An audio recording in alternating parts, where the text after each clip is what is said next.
Alright guys, welcome back to our live stream. This is the first stream that guys we are bringing to you, and to have some of the objectives that we shall be doing on this live stream.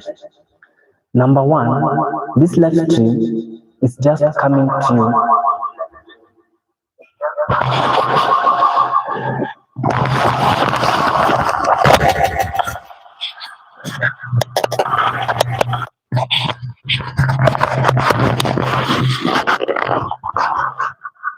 Alright guys,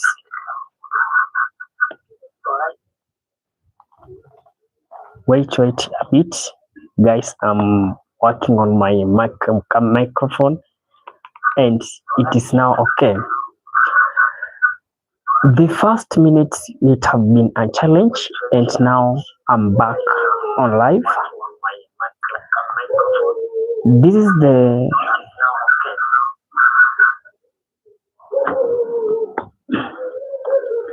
now everything is set, everything is okay. Welcome back to our first live stream in this channel. This is where we shall be discussing a lot in political space. Having that, this is the first stream that we are coming, I just beg you guys that stay tuned. We have a lot that we are going to discuss, and let's look at how politics is. What is happening really in Kenya? What it really happened at the concluded weekend animation. There is something that is happening in this nation that if we are not going to sit down clearly, then these things is going to bring us to dictatorship kinds of leadership. We all understand that leadership, to be dictator, is a state where those people that are in power, they don't want kuambiwa kitu chochote, they don't want even to listen to their common mwananchi. And now something is happening and something is not good. We have seen how William Samoei Ruto have turned up on churches. Not once, not twice. Rigathi Gachagua has been attacked badly in church. And attacking someone in church is something that actually it's not adding up. Attacking children in church is something that it's not adding up. And guys, let's try to figure out what is leading to William Samoei Ruto to target on churches. One, William Samoei Ruto wants to send fear to churches, to send fear to these church leaders, so that these church leaders cannot allow Rigathi Gachagua to convert, or rather to have a meeting in church, so that any church that realize that okay, it is Rigathi that has attended that church, then they are going to do what? They are going to start to send fear to priests, send fear to pastors, and even send fear to those people who will be willing to attend that church. And that state is not a good state. That state is now bringing us back to dictatorial state of leadership. And now let us now think how this thing started and the nation turned to be in a dictatorship kinds of leadership. Let's take, for example, our nation, our neighboring Tanzania. When elections were nearing, you realize that that nation, the leadership of church, where some of them walishikwa, and things were not going good in that nation. And it forced some of the church members to begin wakaanza kulia, what is happening here? It's not good with us. What is happening here? It's not good with us. But to the shock of many, Samia went ahead and executed it. As we speak, it is a nation that is now in the corner or rather in a spectrum that we may say it is a form of dictatorship kinds of leadership. But now our nation Kenya, it has taken that course. Where or rather how are we going to save our nation from that course that it has taken? It's not something that we should also sit and laugh about it. It's not something that we should also come and entertain it. Which I need to say that for a nation to be in a form of dictator, it begins slowly. It's not that this nation iliamuka na then ikakuwa in dictatorial type of leadership. It just begins slowly by slowly. Then as the time goes by, you will find that this nation is deep in dictator kinds of leadership. And now we are there. There is where we are heading, or rather, there is where we are heading. So the big question is, what next, or rather, what is the solution to that? The solution to that now lies in hands of the citizens. Are Kenyans going to let it be the way they want it to be? That is the question that me and you ought to answer. Our nation is on the wrong direction. William Samoei Ruto is turning this nation to be more of dictatorship, where opposition voice is silenced, and that is how dictators are in making.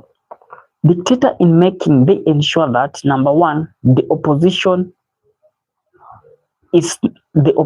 voice is being silenced, and we have seen clearly opposition in this country has been silenced. That is the fact. Then number two, they ensure now that they sell fear to the people. How am I saying so? Selling fear to the people that even those people who are willing to do their own stuffs, wanajipata that they are in a corner, that they cannot even execute that stuff that they want to execute. And the direction, it's clear. That is the direction that this nation is choosing to go. And now it's upon me and you to come up and try as much as we can to ensure that these things is going to do what?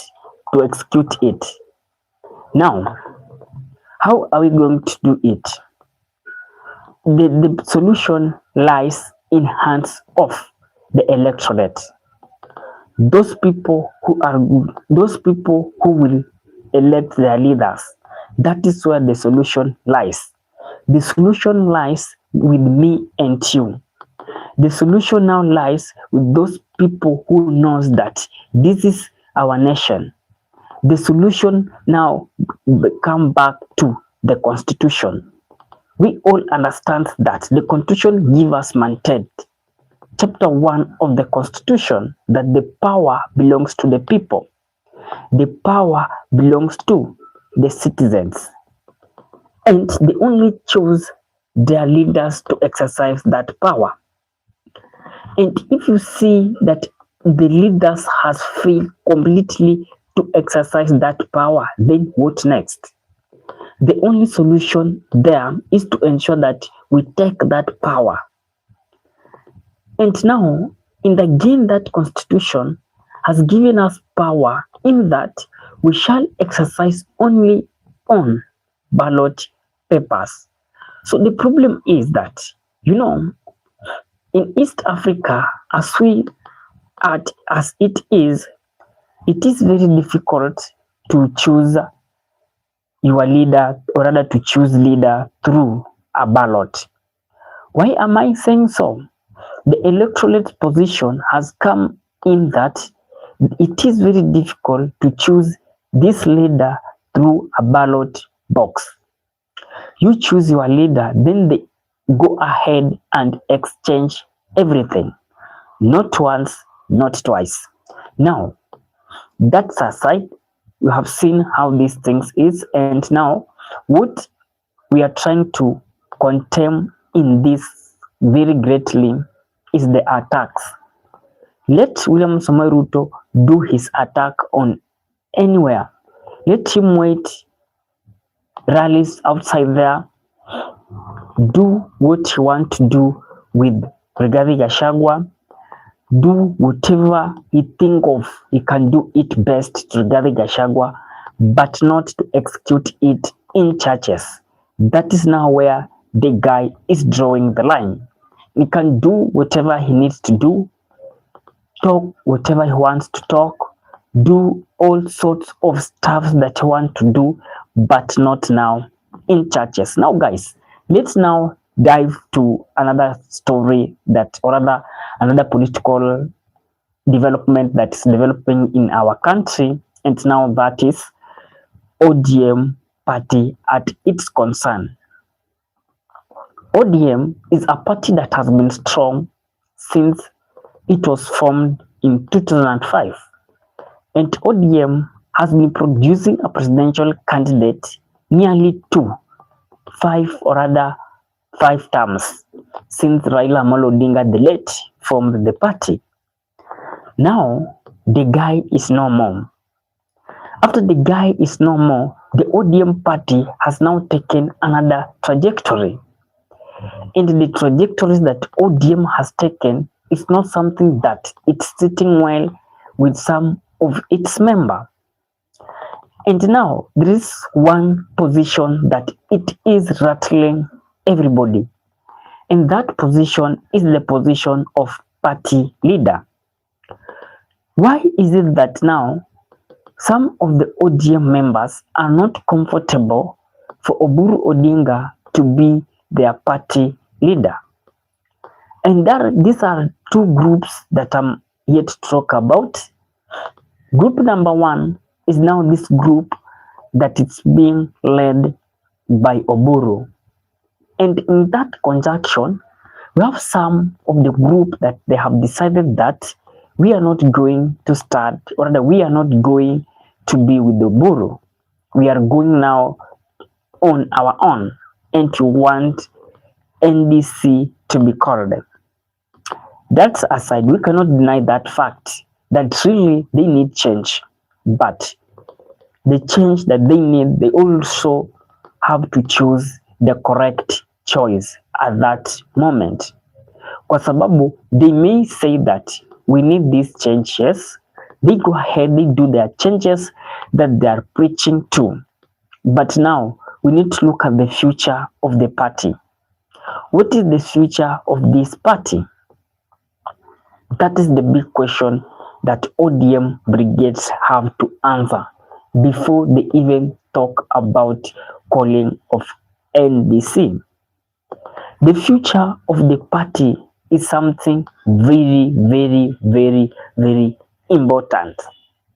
You know, selling a party like ODM, or rather folding a party like ODM to work with William Samoei Ruto, is something that it may in any other way cost those people in ODM greatly. But now, we normally say that they don't have any option. The option is one, and they ought to go as their option is. It's either they will work with William Samoei Ruto, or they will not work with William Samoei Ruto. And I have with you guys, in case you have watched me until that, kindly drop in comment section. Will this ODM party to survive, is it a must for them to work with William Samoei Ruto, or they can decide to be the party independent by its own and move on with whatever they want to do? That is something that actually it's not sitting well with most of the delegates there, and now it has bring more angles. Let's now look at these three individuals one by one. as we discussed them. Individual number one that I want to talk about is called Babu Owino. Can you trust Babu Owino with the ODM party? Really? Some may say that he can, some may say that it is difficult to give party to Babu Owino. So what is your thought on that? Is it really good for Babu Owino to be given that party leader? Some say yes, he can. Some say he is still too young. You may agree with me on that, and some may also disagree with me on that. But let's talk the reality the way it is. The reality is that Babu is the only person who can now take the party ODM to the next level. The guy has credentials, and the guy can do really what most of this old gang failed to do. And guys, that's aside, that story for another day. As the election is nearing in these two nations, let me say in Kenya, the election is nearing. But we have something that William Samoei Ruto has realized it's going to happen. William Samoei Ruto might lose that election. Now, the problem is, if he lost that election, what next? If he won that election, what next? We have also to come at the point of agreement, kwa sababu where our nation is going is not where some of us need it to be. As I begin this live stream, I told you that attacks has been there on opposition. And yesterday I did analysis on this channel, and I was clear that if these things is going to be contained, then it's going to produce a very bad things in future. Let's take for example,